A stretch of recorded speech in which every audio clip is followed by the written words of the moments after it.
It is बाकायदा registered party है and I am the national president. ये चुनाव आयोग के द्वारा विधिवत जो है नवंबर 2024 में पंजीकृत की जा चुकी है सर। और इस पार्टी का कहना ये है कि हम कोई पॉलिटिक्स ही नहीं करेंगे। तो पॉलिटिकल पार्टी पॉलिटिक्स ना करने के लिए पैदा की गई है सर। मतलब आपको हमारी हर बात में कॉन्ट्राडिक्शन समझ में आएगा और आपको लगेगा कि आप कह कुछ रहे हो कर रहे हो। तो जो मैं कह रहा हूं सर वो आम आदमी को बिना किसी दिक्कत के मिलने वाला है।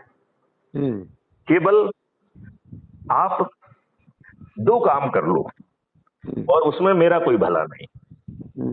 पहला काम सर करना है कि जो भी काम आप अपने जीविकोपार्जन के लिए या जीवन चलाने के लिए, हमने जीविकोपार्जन और जीवन चलाने को दो अलग अलग चीजें माना है। जीविकोपार्जन ये है कि सर आपको वो करना ही करना है, नहीं तो आप अपने परिवार का भरण पोषण नहीं कर पाएंगे। और जीवन चलाने का मतलब है कि आपके पास धन वगैरह हो सकता है, आपको जीवन चलाने के लिए तो मतलब आपको कुछ एक्टिविटी करना है, क्योंकि बिना उन एक्टिविटी के आपका जीवन नहीं चलेगा। आपके पास धन है लेकिन फिर भी आपको वो एक्टिविटी करना पड़ेगी सर, राइट सर।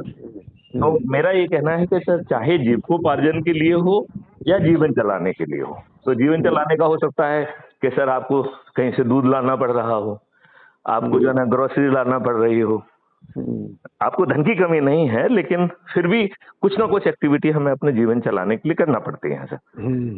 तो मेरा ये कहना है कि जो काम भी आप सर जीवन चलाने के लिए कर रहे हो, क्या आप उसे पूरी निष्ठा, लगन और समर्पण के साथ करोगे क्या?